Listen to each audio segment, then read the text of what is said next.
Welcome back to the Metronome Madness League.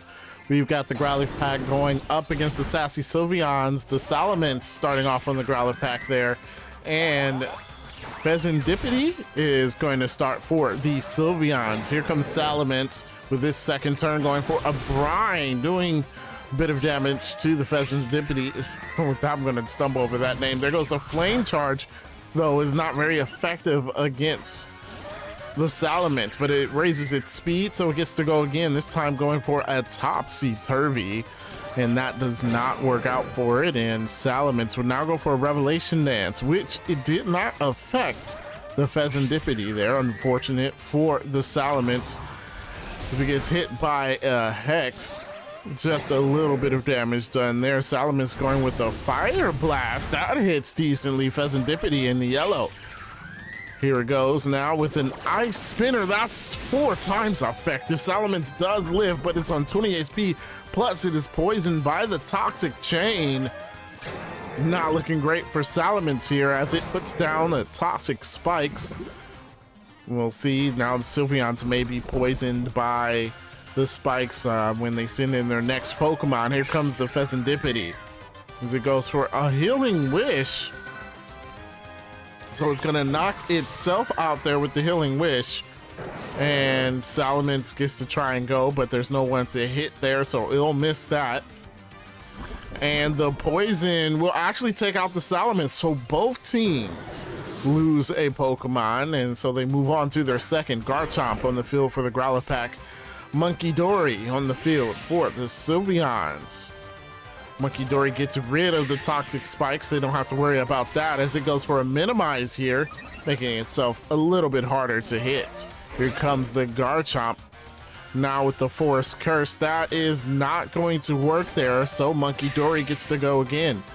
Munkidori with a takedown. It's a crit, but didn't do that much damage. Plus, it gets hurt by the rough skin on that Garchomp.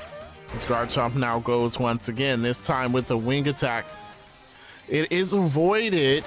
The Minimize helping out the Munkidori as it goes for a Volt Tackle, which does not affect the Garchomp, so nothing happening there. Here comes Garchomp once again, this time with a Triple Dive. That will hit multiple times. There's the second one and the third. Munkidori in the yellow. Excuse me, in the yellow. Here comes Munkidori. Now with a Brutal Swing barely doing any damage, but it does get the Toxic Chain to poison the Garchomp and rough skin, doing more damage to the Munkidori. Here comes Garchomp, setting up a Sunny Day Fire type moves. May hit hard, plus you got Solar Beam and Solar Blade to worry about in this sunlight. Here comes Munkidori with a Wild Bolt Storm. That again will not work. Cannot use electric moves against the Garchomp. Munkidori needs to learn that as Garchomp goes for a Sunny Day again. Is that 2 turns in the row? As the poison whittles down its HP, there goes the Munkidori with the Triple Axle. Ooh, but the rough skin will hurt it every time it hits. It does hit it and knock out the Garchomp. The rough skin will damage the Munkidori, and it gets knocked out. So once again in this battle, both Pokemon faint at the same time. What are the chances of that happening? Growlithe pack goes for their Ogerpon, and Tien Pao on the field for the Sylveons.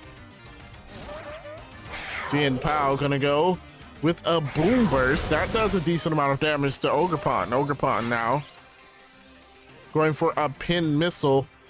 It is avoided. So Tien Pao goes once again, this time with an Axe Kick. That's avoided by the Ogerpon. And it kept going and crashed, damaging itself there. Ogerpon going again, this time with the Mach Punch, super effective. Tien Pao goes down and the Growlithe pack coming out away with the win. That was a really close match, but the Growlithe pack gets to move forward while the Sylveons would move on to the losers bracket. If you enjoyed that match, make sure you hit the like button, subscribe to the channel for more of the Metronome Madness League, and I will catch you next time.